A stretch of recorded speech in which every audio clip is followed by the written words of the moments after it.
Quand on parle d'intelligence artificielle, l'image qui vient tout de suite à l'esprit, c'est celle une course folle entre deux géants. D'un côté, on a les États-Unis, de l'autre, la Chine. C'est un peu le récit qu'on entend partout. Et c'est vrai, hein, il suffit de regarder les gros titres. Les États-Unis nous sortent des modèles capables de créer des films à partir de rien. La Chine, de son côté, développe des technologies comme DeepSeek, qui est un modèle d'IA bien moins gourmand en énergie, pendant que tout le monde se demande ce qui va arriver à TikTok. On a vraiment l'impression que le match se joue uniquement entre ces deux superpuissances. Mais et si ce n'était pas toute l'histoire? Si cette vision était incomplète? Si, loin de tout ce bruit, une troisième voie, une toute nouvelle vision de l'IA était en train de voir le jour? Eh bien, figurez-vous que tout récemment, un sommet mondial sur l'IA, aussi important que ceux de Paris ou du Royaume-Uni, n'a pas eu lieu dans la Silicon Valley, non. Il s'est tenu à Kigali au Rwanda. Et c'était un événement absolument historique. Ce qui est fascinant avec ce sommet, ce n'est pas seulement l'échelle. On parle quand même de 1000 participants venus de près de 100 pays. Non, ce qui est vraiment marquant, c'est la diversité des gens présents. On y croisait des chefs d'État, des cadres de Google, mais aussi des activistes comme Joy Bulamwini, qui se bat pour que les algorithmes soient plus justes et plus précis pour tout le monde. L'objectif, il est clair. Il s'agit de bâtir une IA qui profite réellement à tous. Parce que le projet africain n'est pas de simplement rattraper les autres, loin de là. Il s'agit de construire quelque chose de fondamentalement différent. L'Afrique est en fait en train de réinventer l'intelligence artificielle et de le faire sur ses propres bases. Et pour y arriver, le continent est en train de poser, méthodiquement, toutes les briques nécessaires.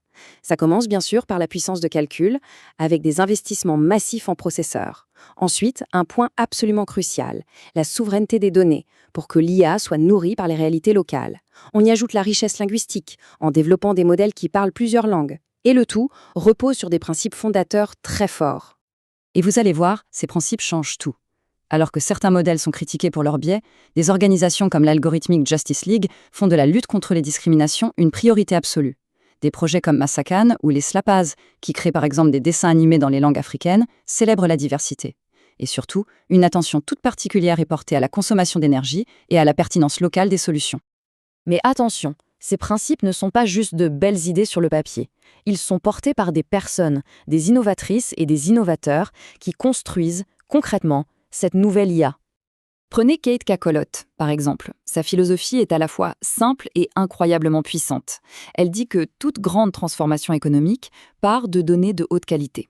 Et en Afrique, les données les plus stratégiques, ce sont les données environnementales. Mais pourquoi spécifiquement ces données-là? Eh bien, les chiffres parlent d'eux-mêmes. 60% de la population travaille dans l'agriculture. Le continent possède plus d'un tiers des réserves naturelles du monde. L'agriculture, c'est littéralement le poumon économique du continent. Donc maîtriser ces données environnementales, c'est tout simplement prendre en main son avenir. Et c'est exactement ce que fait son entreprise, Amini.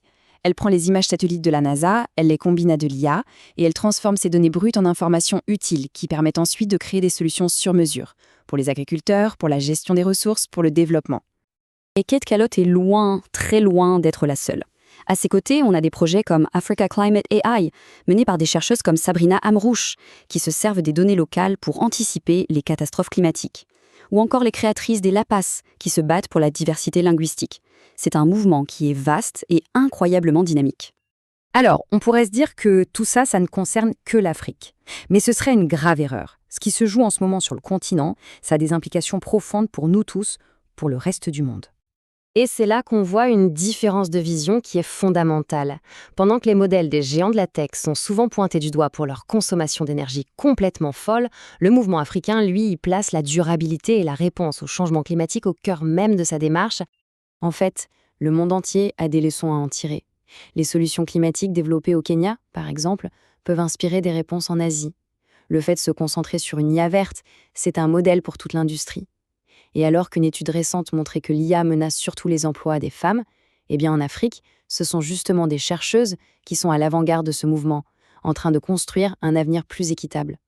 Le point crucial, il est donc là. Pendant que tout le monde regardait le grand match entre Washington et Pékin, une nouvelle puissance de l'IA était en train d'émerger. Et pas comme une simple concurrente, non, comme une véritable source d'inspiration. Et ça nous laisse avec une question fondamentale pour l'avenir. Dans cette nouvelle ère de l'intelligence artificielle, les rôles qu'on croyait bien établis sont peut-être sur le point de s'inverser. La vraie question, c'est qui sera le professeur et qui sera l'élève ?